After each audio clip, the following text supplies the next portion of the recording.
Thanks for joining the Life's Better podcast, where we say life is so much better with God, community, and purpose. This is Josh Doolin. I am Jonathan Gleason, and today we're going to be talking about infection. Now, not some weird, like, you're going to die or get some green stuff coming out of your sinuses. We are not doctors. But we are going to be talking how we have the ability and the power to infect people both positively and negatively.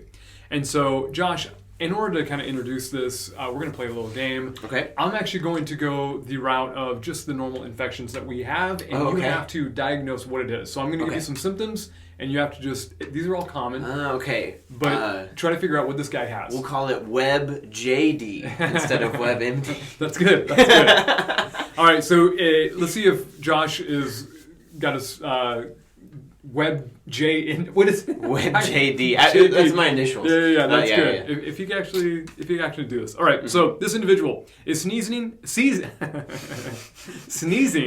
got a runny or stuffy nose. Okay. Sore throat and a cough. What does he have? You just got a cold. Yep, that is a common cold. Well done. How about this one? Fever, cough, sore throat, runny or stuffy nose, and he's got some body aches. Okay, so it's like the same thing, but just the body aches. And a fever. Flu? He's got the flu. Okay. That's what it is. Okay. How about this one? Fever, chills, cough, shortness of breath, fatigue, aches, headache, sore throat, congestion, runny nose, nausea, vomiting, diarrhea, and loss of taste or smell. The last one include me. Is this COVID? This is COVID. Okay. And there should be like 20 other like symptoms in order to really identify it. But that's what would happen. All right, those were the three. You nailed it, all three. Those only three? You know, I was gonna go a little more like weird, but I was like, no one's gonna even remember the name of those infections, so I just went with the top three. Cool. But we're not talking about that today. We're talking about how we can. Doctor. Absolutely. Should you develop a website? I think so. WebJD. That's it. You have those three things. You can come to me and I can help. Anything else? Yeah, you're on your own. Yeah. So we're actually going to be talking about how we can infect people positively. Okay. Certainly, everything that we're going to talk about, there's going to be a negative connotation as well. But that's not where we're going to have our focus. We want to infect people positively. And so most of the research that we're going to be talking about, we've actually stolen from someone named Vanessa Edwards. Her and her team have done a lot of research. It's not all from hers, but much of it is. And the way we want to look at this is there are some subtle and then some not so subtle ways that we can just be infecting people positively. But we're going to focus primarily on how we can do this non-verbally, verbally, and then emotionally. So that's where we're headed today. Josh, let's talk about the nonverbal for a moment. So when you enter a room and you meet somebody, maybe it's for the first time, maybe it's the 101st time, what's the first body part that you are actually noticing on that individual? I know the answer that we're going to... Yeah, but I would say that the very first thing I notice is typically like mouth. Okay. Which I know it's part of the thing that we're going to talk about, but like whenever I was trying to think of like what is it that clues me in on how that person's feeling, what is it that clues me in on whether or not they even want to talk to me. It's typically like frown, smile, serious, like depending, maybe even the eyes, like the way the eyes are, like especially the brows, I feel like might be the first thing I notice too. I don't know. That's the typical answer that most people give. Like the face, mouth, eyes, because you're right. That's typically what we start staring at, particularly if we're trying to make conversation. You might look at the mouth to make sure you're understanding what they're saying. You know, everyone always talks about having good eye contact, but what actually research has shown is that it's not what we notice first. But really? Okay. But you thought you knew what it was. What body part do we notice before that? I thought it was face. So it's not the face. Okay. It's actually the hands. Really? Which just seems bizarre, and you might even say there's no way. Subconsciously, though, what researchers have found is we actually look at people's hands. We want to know what's going on in people's hands. And they point to the fact that we're always assessing, we're always trying to figure things out, and if we're looking for either friend or foe, if this someone is someone who's a threat, one of the first ways that you can identify is what are they doing with their hands. Did they just greet me with a wave? Are they holding a gun? Like that would be a good That's fair. indicator. That's fair. All right. I would say on like my silly answer as well was I was thinking about how I am specifically at the grocery store. Okay. Especially when I just want to get in and get out without having too many interactions with people. Sure. My head's down, and so I'm noticing feet, and I'm watching where people are moving so that I can move the opposite way. Yeah.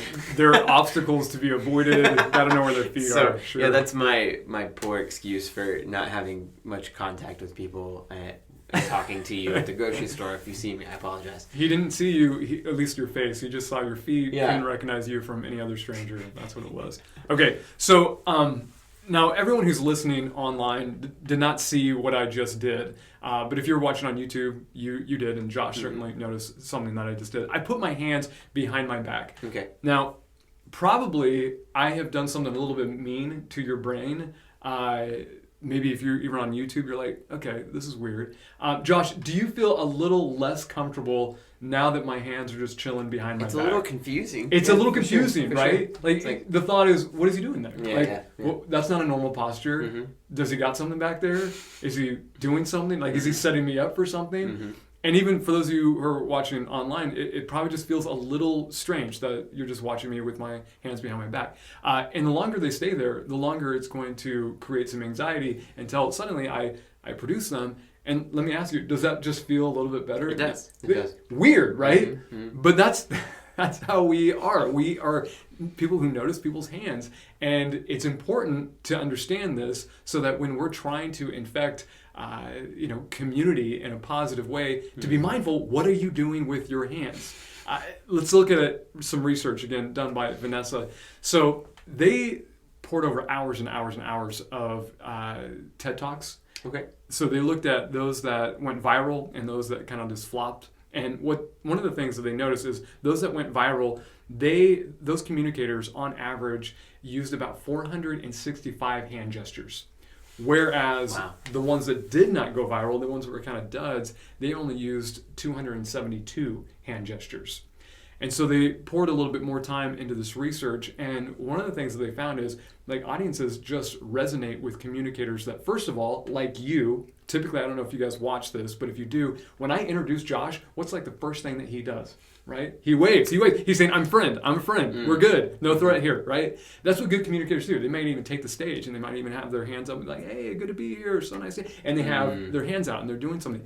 And then on top of that, if you know your material really well, you'll oftentimes use your words to explain, but you'll emphasize your words with your hands. So for example, I might say, hey, today we're going to look at 3, I'm holding up my 3 fingers, 3 pillars. Maybe I make like, the image of pillars to, I'm just making stuff up at this point, but to hold together that, you know what I mean? Yeah. What I'm doing is I'm saying these things, but I'm also emphasizing them with my words.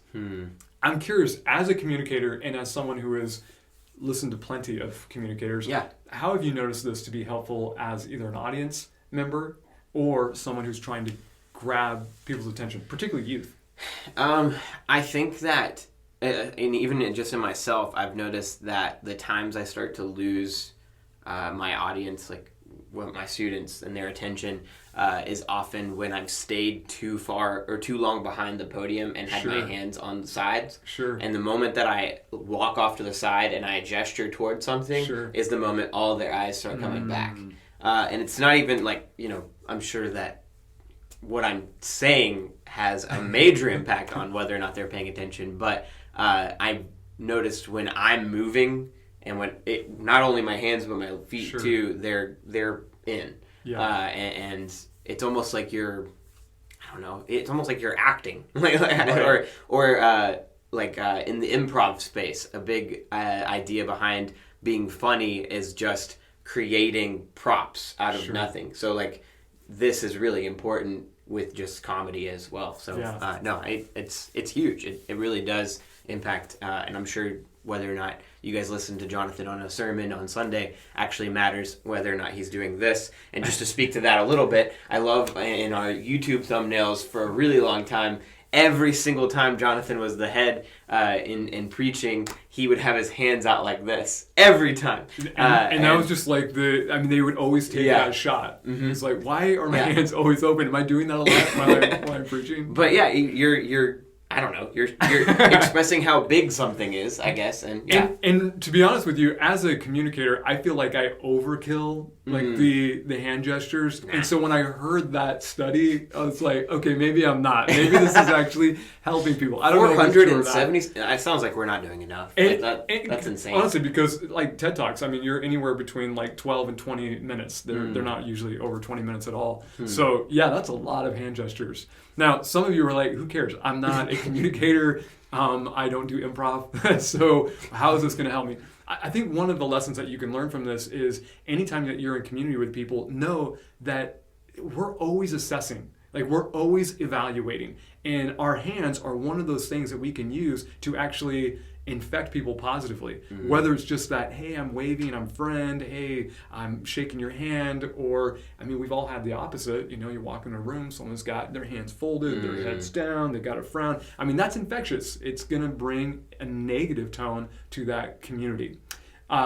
It's not just our hand gestures when it comes to ways that we can really infect people. We can also infect people chemically, which is super weird. So let me tell you how we arrived at even talking about this. About a month, maybe a month and a half ago, my wife and I were watching a documentary on why dogs are man's best friend. And they did this study with dogs where they collected sweat from humans when they were watching a scary movie. So like, we'll just call that fear sweat. And then they collected sweat from humans who were laughing and having a good time and, like, you know, just kind of partying with friends. And so they had these dogs come in and sniff each sweat. And those that smelled the fear sweat, they would put their ears back. They would kind of go into that submission motion and even backpedal away from the sweat. The exact opposite happened when they smelled, like, I'm going to call it the joy sweats. They started wagging their tails like crazy. They started hopping up and down. And it was like, are you kidding me? So dogs can actually catch chemically our moods. Which was insane. Yeah. And I just walked away thinking, dogs are amazing. Like, that's pretty cool.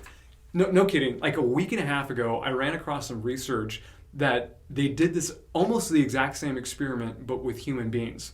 This time they collected sweat pads from skydivers. Pretty scary situation, like jumping out of a plane. And then they just kind of have a benign group where they're just collecting sweat pads with someone working out on a treadmill.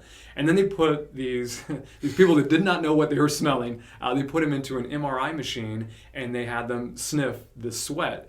And what was crazy is that fear sweat, it actually activated the fear sensors in the brain that activate fear. That's crazy. Which means, like, as humans, we can chemically infect people with our fear, which is just crazy, right? Jesus has a ton to say, though, about how we're supposed to, like, infect people positively. The one that always comes first to my mind is Sermon on the Mount. The very beginning, Jesus just talks about how we have this amazing ability to really point to God in a unique way. You're going to use, or you're going to read this, Matthew chapter 5, verses 13 through 14. Yeah, it says, you are the salt of the earth, but if the salt loses its saltiness, how can it be made salty again? It is no longer good for anything except to be thrown out and trampled by men. You are the light of the world. A city on a hill cannot be hidden.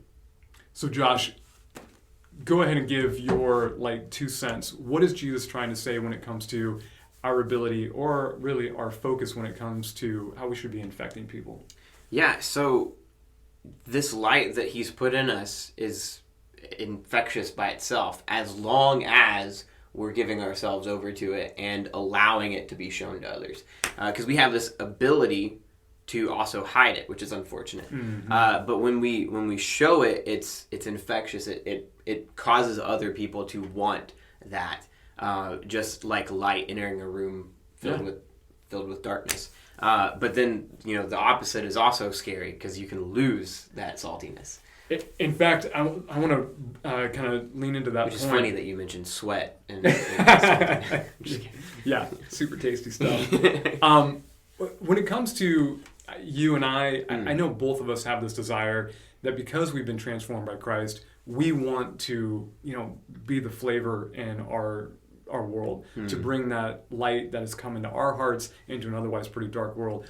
Are you ever surprised or maybe even disappointed or maybe you have some other emotion when you encounter Christians who's just, it's obvious they don't have that same compulsion, or at least professing Christians, they enter environments and they're definitely infecting that environment with something, but it's not the salt and the light of Jesus. Yeah, no, it honestly, especially that second part, makes me more angry than anything. Just because, like, unfortunately, and I was literally having this discussion with somebody this morning who isn't a Christian. When I introduce myself as a minister, I almost have to have a paragraph about who I am as a person, what I actually feel about people, like all of these different clarifiers, because there's so much weight that comes from me telling you that because you might have had an awful experience with somebody who is infecting people with negativity and bringing to the table this, this infection that's evil, because it's something that they've been either demonized or just had a really negative impact by a person who was a hypocrite or something like that, where they were graceless religion. Yeah. And so they have saltiness, but it's I don't know, it's the opposite. It's like sugar. I don't know. Yeah. And even just kind of bring this back to some research. Let's do a little exercise for a moment, because I think the pushback that some people might have is, well, John, there's sometimes where I'll enter, an environment, community, and I'm just not feeling it. I know Jesus loves me, and I'm supposed to love other people, but there's times I just don't feel like loving people. And I don't think our world needs another Christian who's just putting on a fake smile and acting like everything's okay, which I get. I understand that. But there's something to actually stepping into that, I don't feel it, but I'm still going to move towards it, and then seeing that transforming your own attitude, your own mood at the time, and then others as well. So let's do a little exercise just to kind of emphasize what I mean by this. I'm gonna give you a facial expression. I want you to try to identify what it is. Okay. Okay. I'm gonna do my best. I'm not a what is the not ad lib. What did you say earlier? Improv. Improv. I'm not the best improv guy, so I'm gonna try to improv these emotions. Okay, here we go. Shocked. Okay, shocked. Right? Yeah. My eyes got big. My mouth opened. It was right. Now I want you to go ahead and do that expression. Okay. Okay, now are you feeling anything? Was there any, or was it just more of I hope I get this right for Jonathan? You mean did I actually get shocked about it? I don't know. Did anything happen? Did you feel heart rate go up? Did anything happen? I mean, maybe a little bit. Okay. But not a whole lot. Okay, how about this one? See if you can guess this one. Something's funny. Okay, something's really funny. Yeah. Big smile. I mean, got the crow's feet, the whole thing is big and funny. Okay. I want you to do it. Okay. Okay. Anything? Did you feel anything? A little bit, yeah. Okay, what did you feel? I guess some joy, some of that motion, that the endorphins, I guess, rushing. Yeah, just from faking a smile, maybe a little bit happier, possibly. Okay, so again, research backs this up. There was this group in Finland who put pictures of people smiling in front of all these different individuals who were involved in this test. And there were two types of smiles. One was a fake smile, the smile that's I don't really the one you pose for a picture with. Yeah. Don't really want to. Yeah, it's not a real smile. And then they put the real smile where it's big, the laugh lines are crinkling. It's the smiles that go all the way up to your eyes. And what they found is when people were looking at the fake smile, they felt nothing. But when they looked at the real smile, it actually began to change their mood, and it actually, in many cases, caused them to start smiling, which in turn made them even feel happier. Yeah. So we've got two things I think that we can really apply here. On one hand, you're going to infect people with your smile. On the other hand, you're actually going to infect yourself. You may not be in a good mood, but if you put on that smile and make it real, like a real big smile, it's actually going to start infecting you as well, which I think is helpful. I think another important part of all of this is something that has been talked about a lot more recently. I don't know why, but the idea of what your resting face is, like just being really careful about what that is, because we might not have much we have control over it, we just don't think about it much. But if you have this resting face that gives off the impression of I'm in a bad mood or I don't want to be talked to, you might want to have conversations with people, you might want to have interactions with people, but they're standoffish from you, and it's only because of that. So you need to be careful. I think this just goes to show the importance of what is your resting face? What is the impression you're giving off when you're out in public? Is it I'm willing to share my faith or even just be friends with you, or is it don't talk to me at all, I have my agenda and I need to get in and out of this place, type of thing like that. You're absolutely right, and most people don't even notice what that is. There's this great book, it's called The Like Switch, where in one of the case studies, there was this woman that basically came to this professor who wrote the book, The Like Switch. She's like, man, no one likes me on campus. And so they just went deep into it, and she was from the inner city, and she came to this college campus, and she's just walking around not even realizing that she's got her guard up because she was from the inner city. And so she's got this face of don't mess with me, I'm tough, and you better be careful. So of course no one's going to connect with her, right? Yeah. So again, these are all nonverbal ways that we can be mindful of so that we can begin infecting community in a real positive way. But now we're going to talk about some verbal ways, or at least one specific verbal way that we can influence people, infect people positively. You've got the research on this one. Yeah, and Vanessa Edwards, right? Yeah. So they took a group of people and just told them we're going to record just your voice answering the phone saying hello in a serious manner or hello in a very positive, friendly way. And then they played all of these recordings for a separate group of people who had no idea who these people were, didn't see pictures of them or anything like that. And they had to give their impression on a scale of 1 to 3, which is I like this person, I kind of like this person, or I don't like this person. They had to choose one of those for just hearing the hello from these people.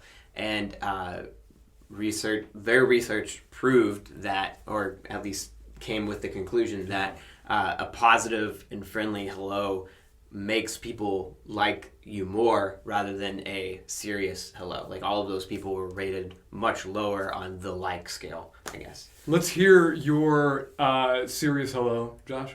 Hello. Let's hear your... That sounded really stern. Wow. I'm friendly. Hello. You can like me. Hello. Hello. That's good. Yeah. It's just slight tone shift. Yeah. It's crazy that I don't think we even needed the research to figure this one out. We've all heard people's voices hey, how's it going? And then we've heard people say, hey, how's it going? Yeah. Totally different experience there. We've all experienced this. And again, Jesus, he talks about how important it is to be infecting people with his love, and one of the ways that we can do that, as simple as it sounds, is with our tone of voice. I love this verse. It's actually in John chapter 13, verse 35. Jesus says, by this, everyone will know that you are my disciples, if you love one another. And you can show some love by simply maybe in a little higher pitched voice and saying hello as opposed to hello. All right, let's go into example if you're okay with it. So I was thinking about this already, and a scene that I just watched in The Office yesterday, and I'm gonna change the wording so that we can be family friendly on this show. But there's a time where Phyllis does something just that angers Michael, and Michael's trying to be this positive person for change on his team that day and be really friendly to people. He goes, "Dang it, Phyllis!" And then he goes, "Oh, sorry. Dang it, Phyllis." He just changed it slightly and then tells her how she can improve, but he doesn't change the wording at all. It's the same. And I don't know, I think it's a silly way of emphasizing this. That's funny. That's very funny. All right, so we've talked about nonverbal ways that we can infect people. We've talked about some verbal ways. Now we're going to talk about ways that just emotionally you can make an impact and hopefully infect people positively. I'm going to give you one more research study, and I know we're probably overkilling it on today's episode with the research, but this one was done by Harvard Business School, and what they did is they had some students come in. They all volunteered for it, and they had to sing "Don't Stop Believing" into this program, this software that rates how well they did. It was going to be one of those like, okay, is their tone right? Yeah. Are they getting the words right? Those type of things. Now, as someone who sings, you may not actually be that nervous about something like that, but I would be super nervous about that. So you can imagine these students are probably like, okay, I know the song. We'll see how I get judged. Now, here's what they did. They had 3 different groups. One came in and they didn't even realize, they didn't know they were going to have to say this, but seconds before they started singing, they said, okay, what we want you to say is, I'm nervous. And so they said, I'm nervous, and then they performed the song. There was a controlled group. They just came in and they sang. And then the third group, seconds before, were supposed to say, I'm excited. And what they found was, I thought, pretty incredible. The group that said, I'm nervous, they got a 53% accuracy on the song. That controlled group, they got a 69% accuracy on singing the song. And the one that said, I'm excited, or the group that said, I'm excited, they were 80% accurate on the song. Just that subtle change, shift in the framing of your mind actually can shape you emotionally and actually encourage you to do a better job. I think this is incredible because, again, for us, we talk about how life is just better with community. But there's times where I'll enter, space with people, and I'm not feeling it. And so if I'm entering that space going, oh man, I don't want to really be here. Oh, I guess I have to be here. Or I'm nervous. I'm nervous about going into this. I don't know how people are going to respond to me. This is new. If I'm going in with that space, well, chances are, again, just based on this research, that's really going to impact negatively how you interact with folks. Yeah. The opposite is also true. You go ahead and enter that space by saying, hey, I'm excited. Maybe you're not even that excited, but you just say the words, I'm excited. According to this research, that's going to make a positive impact. And so if we begin to emotionally get excited about community and infecting people positively, what's that going to do for them? That's going to infect them positively as well. Final thoughts, Josh? No, it's honestly crazy, all the stuff that we don't really understand about these subtle things that we don't really even pay attention to. I know that if you want to do even more research on small stuff like this, you can just look up how grocery stores are laid out, right, and how even colors or just pictures of people happy holding things impacts the way you buy things. It's crazy. But this can be used and be useful in how we approach and make disciples and how we really have a mega impact on the people around us that will be a positive change. You can influence people to buy more at a grocery store, or you can influence people to actually change their lives, which is really, really important. So if you're watching this and you just think, it's a bunch of silly mumbo jumbo, it might be, but at the same time, it's impactful, and it has a lot of impact that will hopefully lead to something good. So if it's as simple as on Sunday morning you look more welcoming, if it's as simple as when you come in to do something at church or are approaching a service opportunity and you're telling yourself, this is going to have an exciting impact on God's kingdom rather than this is going to make me tired, and it changes the people around you, then it's all worth it. Yeah. All right, so couple of quick little tips here. We would challenge you guys to use helpful, non-threatening hand gestures as you interact with people. We would say, have an upbeat tone in your voice, right? We would say, make authentic smiles, choose excitement over anxiety, and never, ever let anyone smell your fierce sweat. Until next time, don't forget, life is so much better with God, community, and purpose.